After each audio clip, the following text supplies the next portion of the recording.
औज़ुबिल्लाहि मिनश्शैतानिर्रजीम बिस्मिल्लाहिर्रहमानिर्रहीम अल्लाहुम्मा सल्लि अला सय्यदिना व मौलाना मुहम्मद व अला आलिहि व अस्हाबिहि व बारिक वसल्लिम व सल्लि अलैहि। नाजरीन, एक बार फिर आपको K21 टेलीविज़न नेटवर्क के प्लेटफॉर्म से देखे जाने वाली सहरी की खसूसी नशरियात अनवार रमज़ान में खुशामदीद कहते हैं।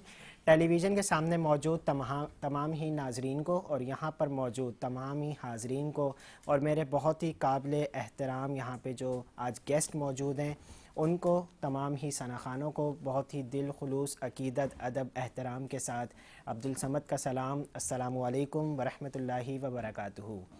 आज 10 रमज़ानुल मुबारक की सहरी की खसूसी नशरियात में हम शामिल हैं और देखते ही देखते आज अशरा रहमत का आखिरी रोज़ा भी हमसे अलविदा हो जाएगा। बहुत तेज़ी से रमज़ान गुज़र गया और गुज़र भी रहा है। 20 दिन रह गए कमोबेश, पता भी नहीं चलेंगे। लेकिन हमने क्या पाया और क्या खोया, इस पे अगर अब भी गौर कर लेंगे तो बहुत कुछ वो पा सकते हैं जो खो दिया है।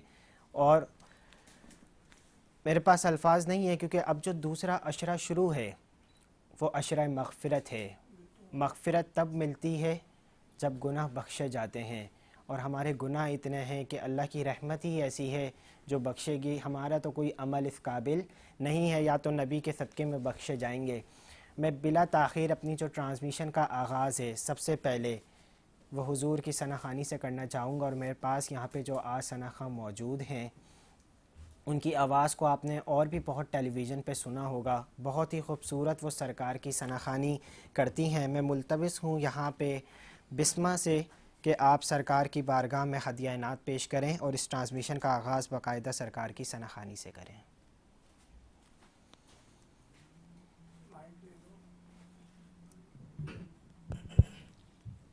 वो मदीना जो कौनन का ताज है, जिसका दीदार मोमिन की मेराज है। जिंदगी में खुदा है मुसलमान को, वो मदीना दिखाए तो क्या बात है, वो मदीना दिखाए तो क्या बात है। मेरी उल्फत मदीने से यूं ही नहीं, मेरी उल्फत मदीने से यूं ही नहीं।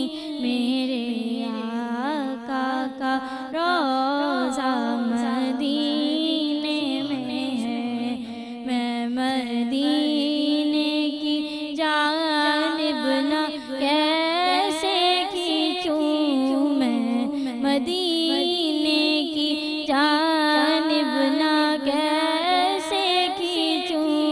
मेरा दीन और दुनिया मदीने में है। अर्शे आज़म से जिसकी बड़ी शान है, रोज़ाए मुस्तफ़ा जिसकी पहचान है, रोज़ाए मुस्तफ़ा जिसकी पहचान है।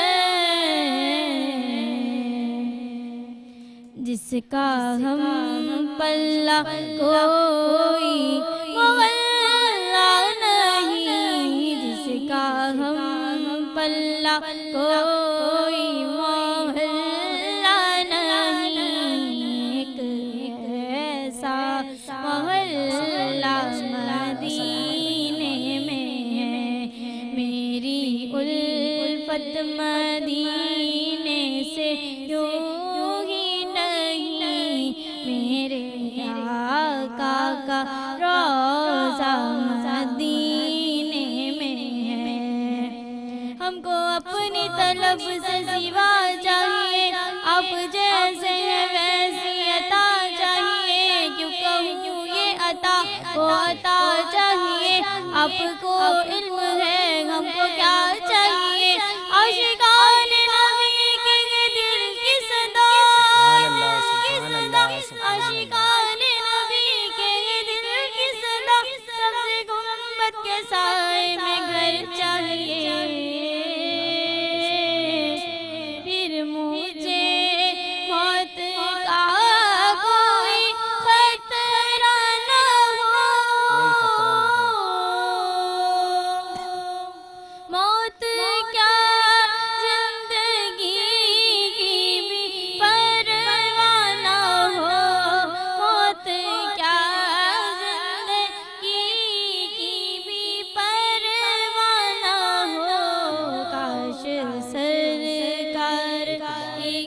बार मुझसे कहें, काश सरकार एक बार मुझसे कहें, अब तेरा जीना मरना मदीने में है। आबाद रहें नाजरीन। ये थी बिस्मा जो बहुत ही खूबसूरत सरकार की सनाखानी बयान कर रही थी। अब बिला ताख़ीर जो यहाँ पे आज गेस्ट मौजूद हैं, शख्सियत मौजूद हैं, और शायद मेरे अल्फाज वो हक़ अदा नहीं कर पाएँ जो उनका एक तारुफ़ है, क्योंकि वो किसी तारुफ़ के मोहताज भी नहीं हैं। और ये खुश नसीबी मेरी है और मेरी टीम की है कि वो आज हमारी ट्रांसमिशन में मौजूद हैं। उनका नाम आपने बहुत जगहों पे सुना भी होगा और बहुत बड़े बड़े टेलीविज़न्स पे आपने उनको देखा भी होगा। वो हीरो भी हैं अपनी कम्युनिटी के, the real hero of Memon community से उनका ताल्लुक़ है। मैं उनके औसाफ बयान कर रहा हूँ। शख्सियत ख़ुद निखर के सामने आएगी। जब आप किसी शख्स के औसाफ बयान करते हैं तो उसकी शख्सियत खुद निखर के सामने आती है। और इनका जो किरदार इंसानियत से भी अगर आप ले लें, समाजी तौर पे भी ले लें, सियासी तौर पे भी ले लें, लोगों के लिए आपने इनको आगे बढ़ते हुए ही देखा होगा। और हर तरह से ये यूथ को भी मोटिवेट कर रहे होते हैं, मुल्क के बारे में भी सोच रहे होते हैं, गरीब लोगों की मदद भी कर रहे होते हैं। जहाँ पे जिसको देखते हैं उसको ज़रूरत है, उसकी फ़ौरन ज़रूरत को पूरा करने की एक कोशिश करते हैं। इनका जो मुख्तसर तारुफ़ है, सबसे पहले ये इकोनॉमिक एनालिस्ट भी हैं और चेयरपर्सन हैं मेमन लीडरशिप फोरम के। इस टाइम पे करंटली CEO हैं saving home, and also a chairman of Pakistan business group UAE chapter. Secondly the world Memon business group chairman Pakistan. यहाँ के पाकिस्तान के चेयरमैन भी हैं वर्ल्ड मेमन बिजनेस ग्रुप के। इन्होंने इन सब ओहदों को बड़े संभाल के रख के इनका हक़ अदा किया है। बिज़नेस के मामले में देखा जाए तो बिज़नेस को ग्रो करने में इनकी हर एक कोशिश काबिल तारीफ़ है। सोशल एक्टिविस्ट के तौर पे इनको देखा जाए तो इन्होंने काफ़ी समाजी काम किए हैं, लोगों के लिए लोगों की बहुत खिदमतें की हैं, गरीब आबादियों में जा के खिदमत की है, लोगों के घरों को आबाद किया है। जहाँ देखा यहाँ पे मेडिकल की ज़रूरत है उन जगहों पे जाके फ्री मेडिकल कैंप्स लगा दिए।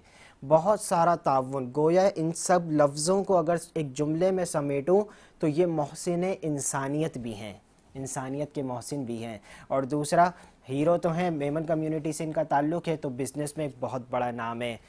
एंड बिला ताख़ीर I will introduce honourable guest mister Iqbal Advani. Sir, आपको प्रोग्राम में खुशामदीद कहते हैं और मुझे बहुत अच्छा लगा आपने अपना टाइम दिया और आप हमारी ट्रांसमिशन में आए। I am very thankful to you from all of our team also. And मैं आपसे सर ये पूछना चाहता हूँ, आप माशाल्लाह बिज़नेस को भी लीड करते हैं, आपका ताल्लुक़ मेमन फाउंडेशन से भी है। अच्छा, चेयरमैन एडवाणी फाउंडेशन भी है, आप एडवाणी फाउंडेशन के चेयरमैन भी हैं। सर, इतने सारे ओहदे हैं, सबसे पहली चीज़ आपकी फ़र्स्ट प्रायोरिटी बिज़नेस होती है या सोशल एक्टिविस्ट के तौर पे लोगों की मदद होती है जो आप फाउंडेशन रन करते हैं? देखिए, रियलिटी ये है कि जब आपका बिज़नेस अच्छा होगा तभी आप लोगों को फ़ायदा पहुंचा सकेंगे। जी, सीधी सी बात है। अगर मैं कहूँ नहीं सिर्फ खिदमत देंगे, खिदमत उसी एक रियलिटी भी है।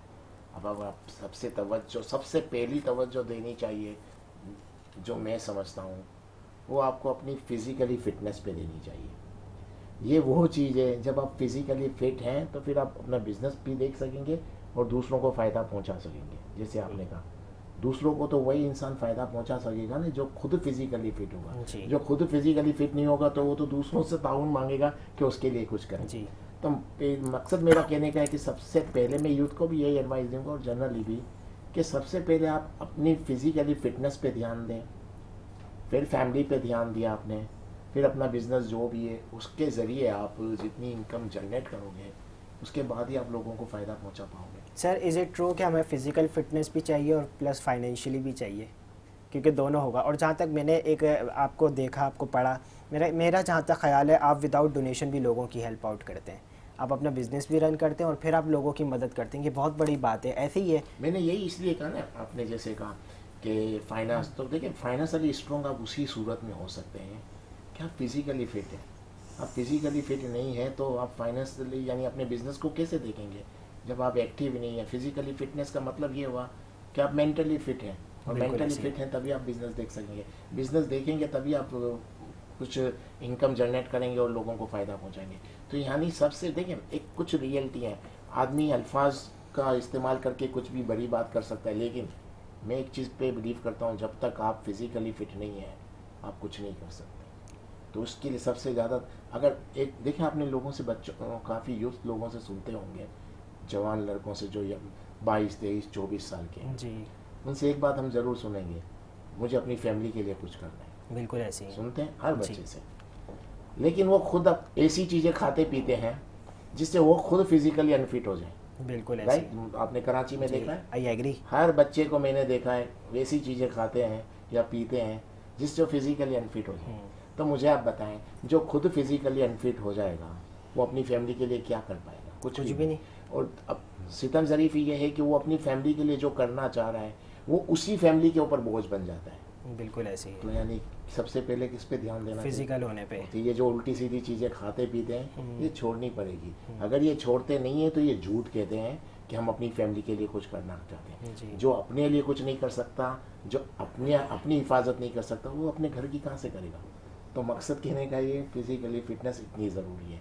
किसी को कुछ देना चाहते हो तो आपके पास कुछ होगा तो आप दोगे ना। बिल्कुल आप खुद ऐसे ही। बिस्तर पे पड़े हुए हो तो आप अपने घर के लिए क्या करोगे? कुछ नहीं। तो मकसद कहने का ये है, यूथ से भी यही रिक्वेस्ट करूँगा, अपनी फिजिकली फिटनेस पे ध्यान दें, उन चीज़ों से परहेज करें जो आपको आगे जाके फिजिकली डैमेज कर देगी। बिल्कुल ऐसे ही। और सर मैं ना यहाँ पे आपकी बात से एक बात लिंक करूँगा कि आपने देखा है आजकल यूथ के अंदर एक ड्रग्स का बहुत ज़्यादा वो हाइप क्रिएट हुई हुई है, मंशियात, और ये सारी नौजवान नस्ल इस तरफ आ गई है।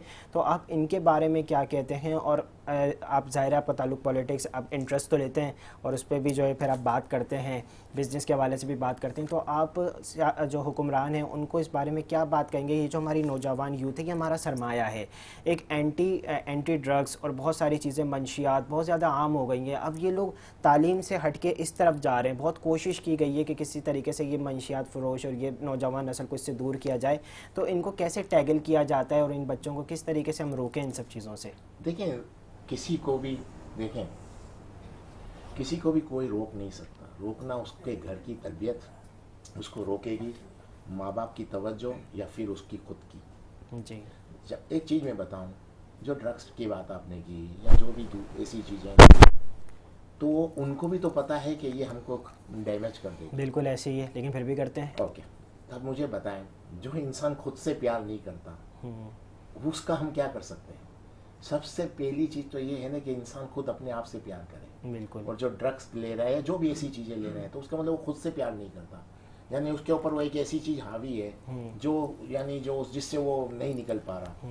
तो आप मुझे बताएं, जो इंसान खुद से प्यार नहीं कर रहा तो उसका कुछ भी नहीं कर सकते ना। तो अब जहाँ सवाल गवर्नमेंट के हवाले से आप कह रहे थे कि वो सब सेकेंडरी चीज़ होती है, सबसे पहले अपने आप को संभालना है। चलिए गवर्नमेंट ने सख्ती कर दी, ड्रग्स नहीं है तो और भी चीज़ें तो मिलती हैं, वो क्या शुरू कर नहीं, देंगे। कौन सी चीज़ है जो यहाँ पर नहीं मिलती है? आप कितनी चीज़ों को रोकेंगे? लेकिन आप अगर खुद रुकना चाहें तो आपको कोई ज़बरदस्ती नहीं करवा सकता। जी। तो मेरा मकसद कहने का ये है कि सबसे पहले खुद से प्यार करना सीख जाए इंसान, तो मुझे लगता है सब चीज़ों से दूर हो जाएगा।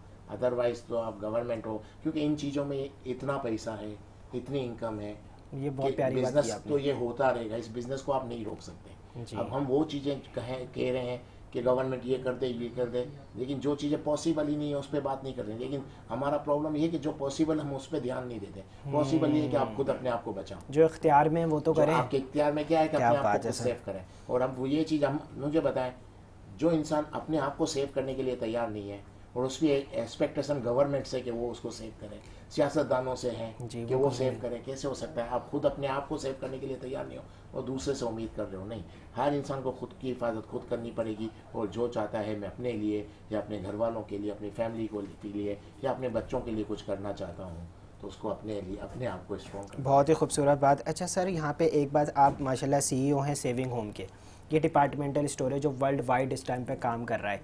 आपका बेसिक स्टार्ट तो यही था, फिर आप इसके बाद आए, आपने जो है वो मेमन लीडरशिप फोरम ज्वाइन किया, आप उसके चेयरपर्सन भी हैं। तो ये जो आपका सेविंग होम था, उसके बाद ये स्टेप लेने की कोई वजह कि मैं फाउंडेशन में जाऊँ, फेडरेशन में जाऊँ या बिजनेस ग्रुप्स? देखिए, मैं आपको एक चीज़ बताऊँ कि कुछ चीज़ें ऐसी हैं जैसे जैसे तो वक्त गुजरता है, आपकी एज बड़ी होती जाती है, कुछ चीज़ें आप देखते हो और कुछ रियलिटी को आप एक्सेप्ट करना सीख जाते हो। यानी आप अगर 20 साल के हो तो आपकी सोचने का अंदाज अलग होता है, 30-40 के होते हो तो आपकी सोच चेंज हो जाती है। तो मकसद कहने का ये है कि फाउंडेशन या जो भी यानी फोरम है, इन सब का मकसद एक ही है कि आप अपनी जात से दूसरों को फ़ायदा पहुंचाएं। मेन मकसद यही है ना, फ़ायदा पहुंचाना। मुझे पता है आप खुद भी इस चीज़ पे बिलीव करते होंगे। दुनिया का कोई झूठे से झूठा इंसान भी कभी ये कह सकता है कि मैं मरूंगा नहीं। बहुत काबिलियत, उसमें इतनी सफाई से झूठ बोलता है वो कौवे को सफ़ेद साबित कर देगा बातों में, लेकिन वो ये बात नहीं कहेगा कि मुझे मरना नहीं है। बिल्कुल ऐसे ही है। इस बात से तो हम मानते हैं, बिल्कुल एग्री, सब एग्री है। अब मुझे बताएं, जब मरना है तो मरने के बाद का बंदोबस्त क्या है आपका? अभी आप कहीं आपको कोई वीज़ा देगा कि भाई 15 दिन के लिए आप टूर पे जाएं या महीने के लिए, तो आप वहाँ का वेदर देखेंगे कि भाई कैसा मौसम है। आपको पता चलेगा बहुत ठंड है, तो आप कपड़े बंदोबस्त करेंगे। सिर्फ 15 दिन का आपका टूर होगा, उस 15 दिन के लिए आप इतना सारा बंदोबस्त करते हैं जी। जब पूरी पूरी जिंदगी रहना है, यहाँ तो कितना है 50, 60, 70 साल, इसके बाद तो सब उधर ही है। उसका बंदोबस्त क्या है? कुछ भी नहीं है। तो आप अगर उसका बंदोबस्त यही है जो मैं कह रहा हूँ कि आप अपनी जात से दूसरों को फायदा पहुंचाएं। क्या बात है। अगर आपके पास कुछ है तो जितना आप लोगों को फायदा पहुंचा सकते हैं, तो ये क्या कर रहे हैं आप? अपना आगे का बंदोबस्त कर रहे हैं, किसी के एहसान नहीं कर रहे। जैसे आपने कहा मेडिकल कैंप वगैरह, मैं मेडिकल कैंप लगा रहा हूँ या कुछ भी कर रहा हूँ, तो मैं तो अपनी आखिरत बनाने के लिए कर रहा हूँ, तो मुझे किसी पे एहसान तो कर नहीं रहा। तो ये चीज़ जैसे से वक्त गुजरता है आपकी सोच चेंज हो जाती है कि आपके करीब के लोग, आप जैसे से जितना वक्त गुजरता है इतना आप लोगों को मरते हुए भी देखते हैं, अपने रिश्तेदारों को, अपने दोस्तों को या अपने जानने वालों को, तो आपका बिलीफ और यानी मजबूत होता है कि मेरे पास तो कोई बंदोबस्त नहीं है। तो वही एक सोच थी कि कुछ ऐसा काम करूं जो बाद में मुझे काम आए, तो वही काम करना। अल्लाह आपको कामयाब करे सर। और फिर आप secondly world Memon business group के चेयरमैन हैं पाकिस्तान के। सर पाकिस्तान की में जो इस टाइम पे बिज़नेस की कंडीशन है, जो पिछले हमने 1 साल सरवाइव किया है 2024 को, दिस इज़ वेरी क्रिटिकल, जो वो गुज़रा, और उसके बाद जो 2025 से स्टार्ट हुआ, अब जाके थोड़े से मामलात बेहतर होने शुरू हुए।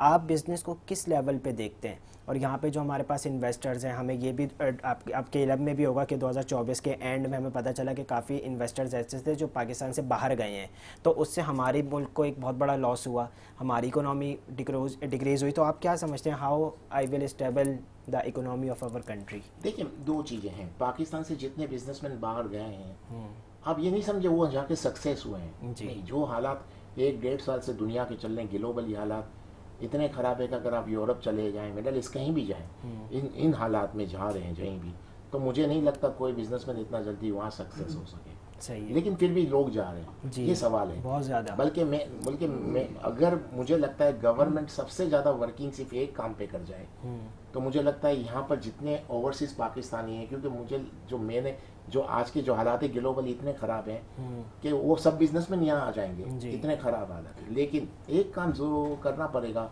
वो है लॉ एंड ऑर्डर। हमारे मुल्क का लॉ एंड ऑर्डर इतना ख़राब है कि यहाँ कोई इन्वेस्टर आने के लिए तैयार नहीं है। बहुत प्यारी बात। आ जाता है तो वो कहीं ना कहीं बेचारा भटक जाता है, यानी गली गली में लूट मार है, तो कोई सेफ नहीं है। तो मुझे पता है कोई भी जो फाइनेंशियली स्ट्रॉन्ग होगा वो अपनी फैमिली को लेकर यहाँ क्यों आएगा, क्योंकि जान से बढ़ के तो नहीं है ना। वहाँ ज़्यादा से ज़्यादा वो कम कमाएगा या नुकसान कर देगा, तो वो उसको एक्सेप्टेबल है। जिस मुल्क के अंदर आपकी जान की कोई कीमत नहीं है, तो आप क्या करोगे? अभी आज में एक रमपन ने इतने बड़े बिजनेसमैन को उड़ा दिया, गाड़ी उड़ा दिया, आपने देखा होगा। जी, ये तो आए दिन हो रहा है। तो जब आप, तो फिर आप क्या एक्सपेक्ट करते हैं? जब आप खुद ही ये कहते हैं कि आए दिन हो रहा है, तो एक बिजनेसमैन जिसको अल्लाह ने सब कुछ दिया है, वो यहाँ से इन्वेस्टमेंट इस मुल्क में करने क्यों आएगा? जब तक ये चीज़ों पे कंट्रोल नहीं होगा, बाकी सब चीज़ें बात की है। आपने प्रॉफिट किया, लॉस किया, ये बात की बात है। आपने कितना कमाया, करेंसी डीवैल्यू हो जाती है, डॉलर, उसमें भी चाहे वो तो प्रॉफिट एंड लॉस पे बात आ जाती है। लेकिन आप खुद सेफ नहीं हो तो कौन आएगा इस मुल्क में?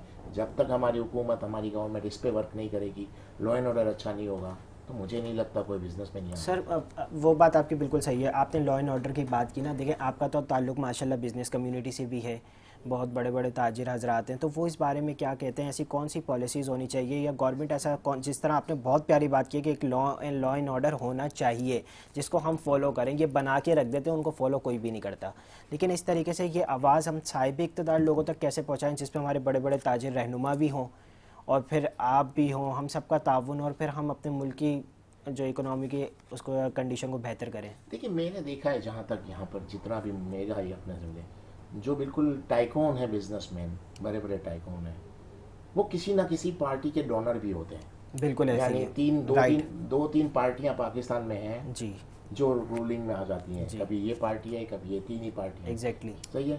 अब वो उनके डोनर होते हैं जो टाइकून होते हैं, तो वो जब चैनलों पे आते हैं, आवाज़ उठाते हैं, बहुत बड़ी यानी जो पॉपुलर डायलॉग चीज़ें होती है ना कि ये करो, आके मीडिया में आके काफ़ी चीज़ें कर जाते हैं। जी। लेकिन वो मुझे लगता है जितने टाइकून बड़े बिजनेसमैन हैं वो अपनी डायरेक्ट डीलिंग कर लेते हैं। अच्छा। उनका खुद का कोई काम होता है, वो हो जाता है तो वो आना भी छोड़ देते हैं चैनलों पे।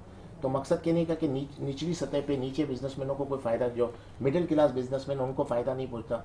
अपर जो बिल्कुल टाइकून है वो अपने काम करवा लेते हैं उसी गवर्नमेंट के जरिए, क्योंकि कोई ना कोई गवर्नमेंट होती है जो इनके सपोर्ट पे ही होती है, तो ये उनके डोनर होते हैं, तो नीची सतह पे आता नहीं है।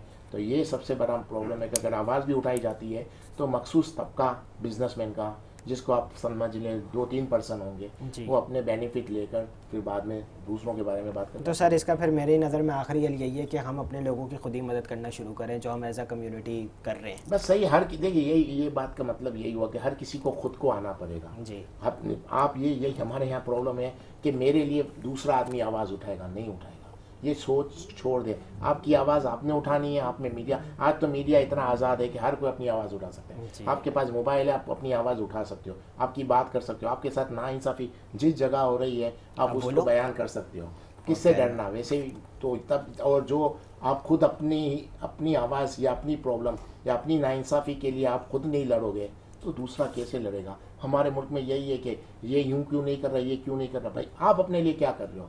हम अपने लिए कुछ नहीं कर रहे और एक्सपेक्टेशन हमारी दूसरों से, तो इससे ऊपर ही क्या। सर बहुत प्यारी बात बोल दी, और सर की बातों से ना एक आखिरी जुमला कि हर बंदा अपने हिस्से का ना दिया जलाए। तो जब हर बंदा अपने हिस्से का चिराग जलाएगा ना, तो वो अल्टीमेटली एक रोशनी खुद ही हो जाएगी। जबकि इंस्टेड के आप ये बोलो कि मेरे हिस्से की रोशनी वो कर दे। बिला ताखिर मेरे पास यहाँ पे एक और सनाखा मौजूद हैं जिनका नाम है एहसान रज़ा कादरी। और एहसान, मैं आपसे मुल्तबिस हूँ कि आप सरकार की बारगाह में हदिया नात पेश करें। क्या महकते हैं महकने वाले, हाँ क्या महकते हैं महकने वाले, क्या महकते हैं महकने वाले,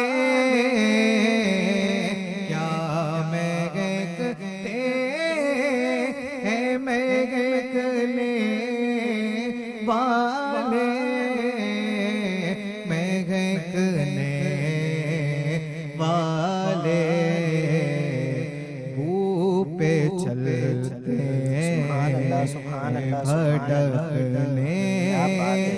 वाले, हाँ वो पे चलते हैं भटकने वाले।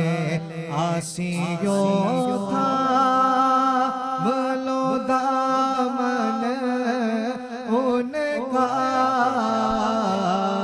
आसियों था मलो दामन उनका,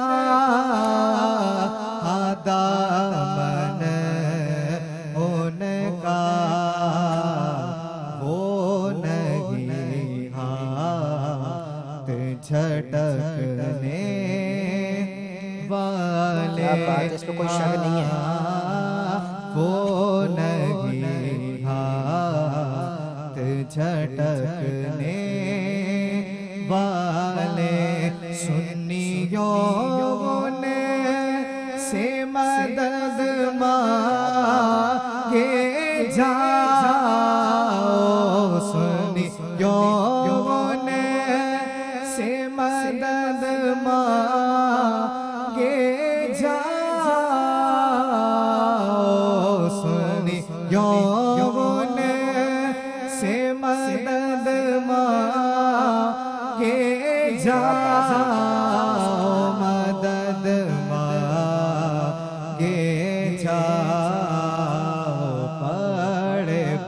बकते रहे बकने वाले, हाँ पड़े बकते रहे बकने वाले, हाँ क्या महकते सुभान अल्लाह, सुभान अल्लाह, सुभान अल्लाह।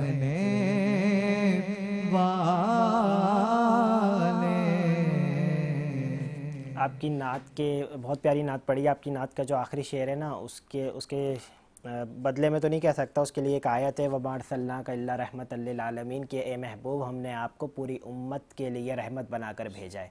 तो वो उनसे मदद सिर्फ सुन्नी नहीं मांगते, वो तो गैर मुस्लिमों की भी मदद करते थे। तो उनकी सीरत ही ऐसी है। नाज़रीन, यहाँ पे जो एक वक्त हुआ एक ब्रेक का, उसके बाद वापस आते हैं, कहीं नहीं जाइएगा। अस्सलामु अलैकुम व रहमतुल्लाह।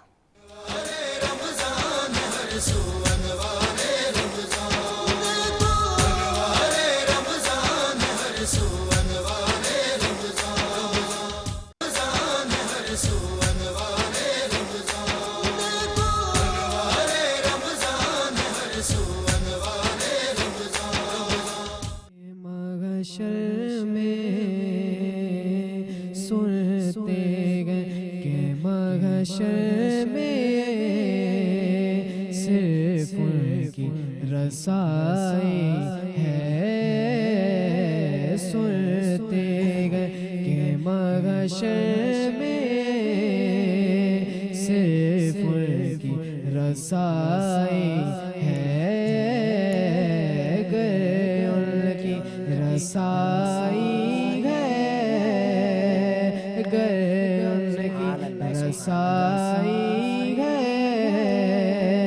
लो जब तो बनाई है, मचला है कि रहमत ने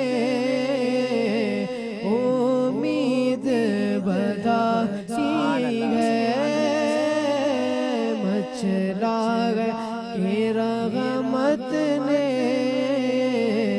उम्मीद बधाई है। मचला है कि रहमत ने उम्मीद बधाई है। क्या बात तेरी मुजरिम, क्या बात तेरी मुजरिम, क्या बात बनाई है। सबने सफ़े महशर में ललकार दिया हमको आका। सबने सफ़े महशर में ललकार दिया हमको। है बेकसों के आका, मेरे आका है बेकसों के आका। अब आपकी दुहाई गए, मतला में ये शक क्या था, वल्लाह रज़ा वल्लाह। मतला में ये शक क्या था, वल्लाह रज़ा वल्लाह। सिर्फ उनकी रसाई है, सिर्फ उनकी रसाई है, सिर्फ उनकी रसाई है। सुनते गए कि महशर में सिर्फ उनकी रसाई है, उनकी रसाई है। लो जब तो बनाई। नाज़रीन, ये ये थे हमारे साथ उकाशा कादरी, और वाकई सिर्फ उनकी रसाई है, क्योंकि कल बरोज़ क़यामत ना सबकी ज़ुबानों पर होगा इज़हबू इला गैरी, आज किसी और के पास जाओ और सिर्फ हमारे नबी होंगे जिनकी ज़ुबान पर होगा अना लहा, आज मैं ही तुम्हारी मदद करूँगा। और कल क़यामत के दिन नबियों की शफ़ात भी जो करेंगे वो हमारे नबी होंगे, तो हमारे सरों पर जो शफ़ात का सहरा सजेगा ना, वो हुजूर के सदक़े में सजेगा और हम सब जन्नत में चले जाएंगे। यहाँ पे हमारे साथ एक और सना खां मौजूद हैं, और मैं आपकी जानिब आऊँगा। आफ्ताब शाह, जिनकी आवाज़ को आपने बहुत ही टेलीविज़न पे सुना भी होगा, बहुत ही प्यारी सरकार की सना खानी करते हैं, और मैं आपसे मुल्तविस हूँ कि आप सरकार की बारगाह में हदिया नात पेश करें। जामे उल्फत का पिला दो या रसूल,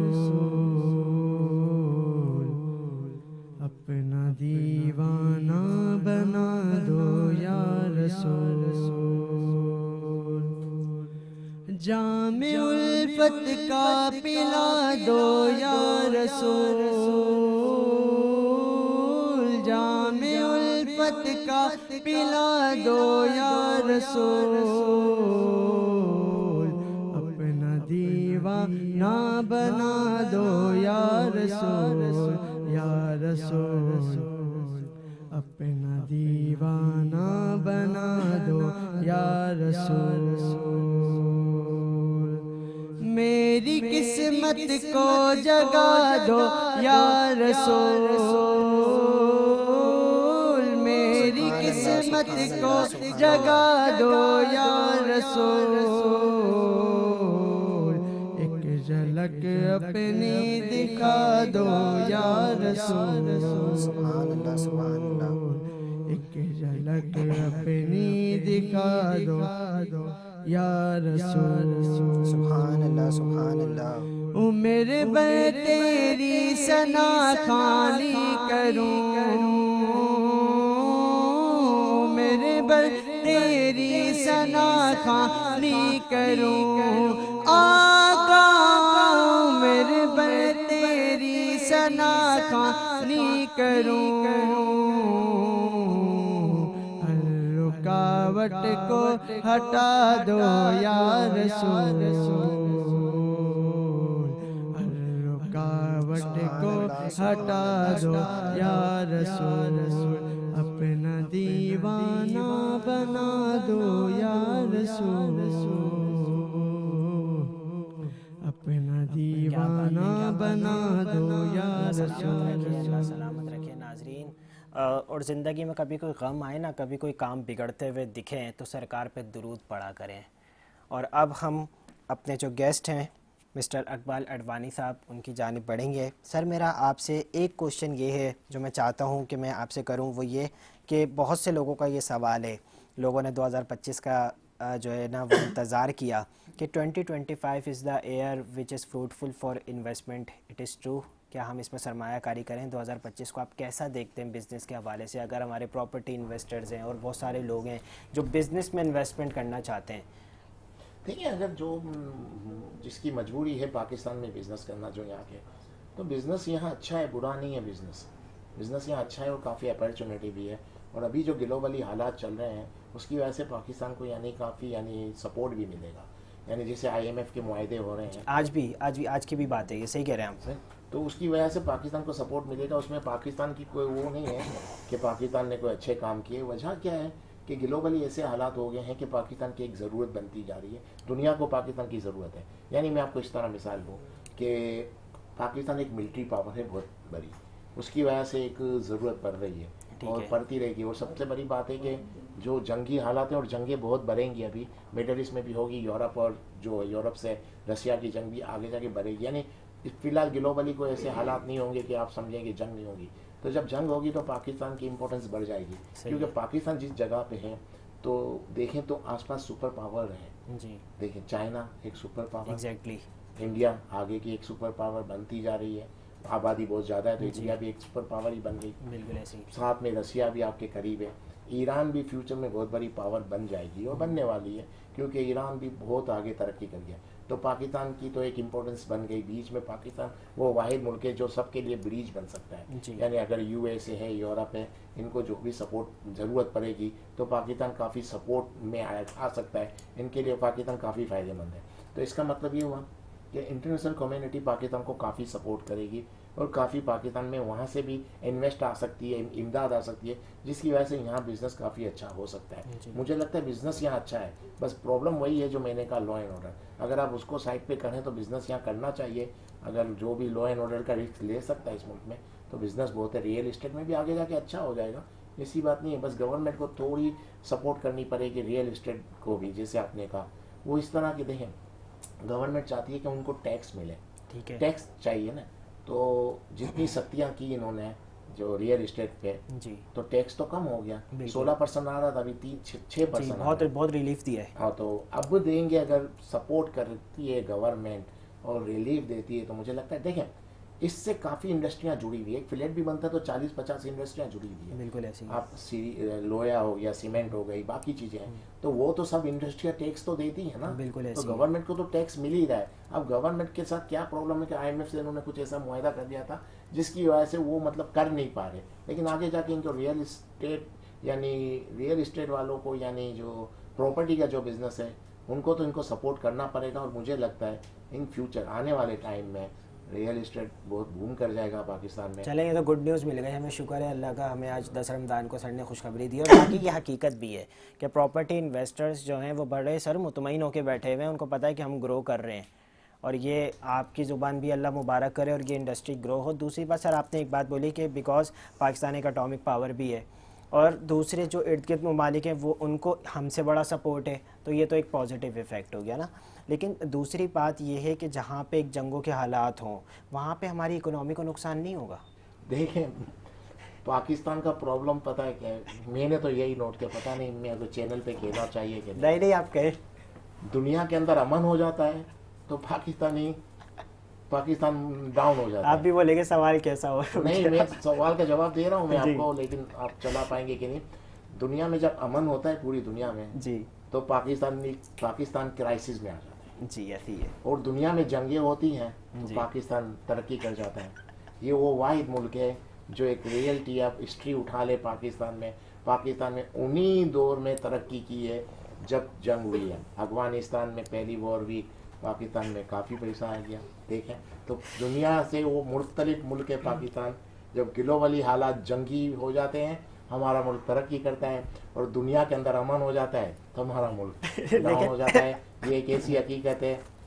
लेकिन हर केस इसका मतलब ये नहीं है कि हम जंगों का इंतज़ार करेंगे। हमें अपने मुल्क को वैसे भी फाइनेंशियली स्टेबल करना है। और जो सर ने बात बोली लॉ एंड ऑर्डर की, वो लाजमी, उसके ऊपर सर हम भी बात करेंगे, आवाज़ उठाएंगे ताकि हमारा मुल्क फाइनेंशियली स्टेबल हो।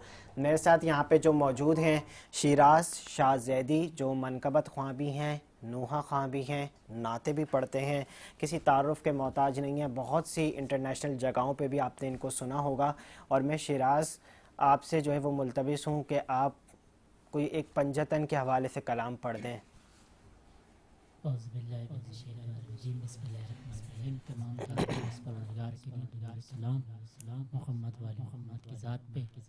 एक कलाम पेश करता हूँ। मेरी ज़ुबान पे आया है जब भी नाम हुसैन, तो मेरी माँ के लिए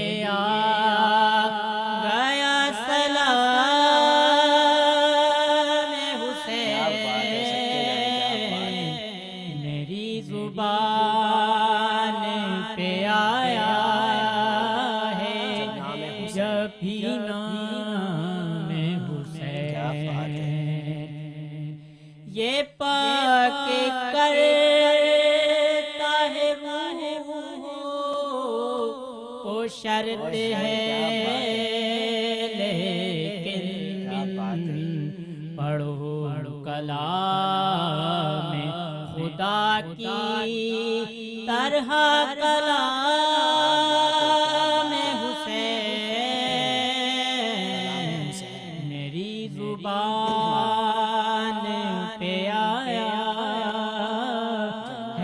जब भी नाम हुसैन। यजीदियों तुम्हें चुन चुन के मारा जाएगा, इमाम असर चलाएंगे जब निज़ाम हुसैन। मेरी ज़ुबान पे आया है जब भी नाम हुसैन। यजीदियत है अली सिमत क्या हुआ शादाब है नक्श हर दिल पे बस हुक्म है नक्श दिल पे है नक्श दिल पे हुक्मरान बस इमाम हुसैन। मेरी ज़ुबान पे आया है जब भी नाम हुसैन। और ये हम उन्हीं के मानने वाले हैं। और देखें करबला जो है ना वो बहुत बड़ा सबक है। ये तो वो हैं, हम उनके मानने वाले हैं जिनके जब सर नेज़ों पे थे ना वो तब भी तिलावत कुरान पाक पढ़ रहे थे, और हम आज कुरान से दूर हैं। तो जब हम इमाम हुसैन के मानने वाले हैं, अहले बैत के मानने वाले ना, तो उनकी सीरत पे भी चलना पड़ेगा। ऐसे ही नहीं हो जाते हुसैनी। यजीदियत का तो नामो निशान तबाह हो गया, मेरे हुसैन का नाम तो आज भी ज़िंदा है और ये ता क़यामत ज़िंदा रहेगा। नाज़रीन, इस ट्रांसमिशन में जो एक पैगाम दिया गया मिस्टर इकबाल अडवाणी साहब की जानिब से, जो लॉ एंड ऑर्डर पे बात की गई, जो बिज़नेस के लोगों के लिए बात की गई, उस पर अमल करने की बहुत ज़्यादा ज़रूरत है। और मैं आपका यहाँ पे बहुत शुक्रगुज़ार हूँ सर कि आप आए हैं और जो आपने पैगाम दिया है। मैं उम्मीद करता हूँ कि यहाँ से जो पैगाम जाते हैं ना, सिर्फ उनको सुनना नहीं है, उस पर अमल भी करना है। दूसरी बात, काफ़ी सारी ट्रांसमिशन से 3-4 ट्रांसमिशन से काफ़ी लोग ये इश्तियाक कर रहे थे कि सर आप कपड़े किन के पहनते हैं, आप बड़े खूबसूरत लगते हैं। तो पहली बात तो ये है कि हम जो सेट पर बैठे हुए होते हैं ना, ये सारी मेहरबान नवाजी जो होती है, समझ लें वो हमारे स्पॉन्सर्स की होती है। I am very thankful to all of our sponsors, जिनमें जो मुझे कपड़े स्पॉन्सर करते हैं, नदीम कुर्ता पैलेस कोऑपरेटिव मार्केट के अंदर सबसे बड़ा ब्रांड जो किसी तारुफ का मोहताज नहीं है, सिर्फ अपने नाम से जाने जाते हैं और बहुत ही रिजनेबल प्राइसेस हैं। रमज़ान के हवाले से इनके बहुत सारे डिस्काउंट चल रहे हैं। अगर देखा जाए तो बच्चों में वैरायटी भी इनकी बहुत अच्छी है, बड़ों में भी है, ओल्ड एज में भी है। कपड़े की वैरायटी आप देख लें और प्राइसेस देख लें तो आप ख़ुद जो है वो हैरान हो जाएंगे। स्क्रीन्स पे नंबर भी चल रहे होंगे, आप इनसे डायरेक्टली कांटेक्ट भी कर सकते हैं। Nadeem Kurta Palace, I am very thankful to you Zuhaib भाई, जो आप मुझे रोज़ाना नए नए कपड़े देते हैं और मैं यहाँ पहन के बैठता हूँ। I am very thankful to you. इसी के साथ Bismillah residency by Miandad holdings, time vision marketing के थ्रू जो है ये भी हमें स्पॉन्सर करते हैं। सर हम आपका भी बहुत शुक्रिया अदा करते हैं। 21 housing society and builders, hygiene factor और properties and the one of biggest brand Rooh Afza. I am very thankful to all of our sponsors and all of our guest. इजाज़त दीजिए अपने मेज़बान अब्दुल समद समदानी को इसी अपनेपन के साथ कि आप अपना बहुत ख्याल रखिएगा। अस्सलामु अलैकुम वरहमतुल्लाहि व बरकातुहू।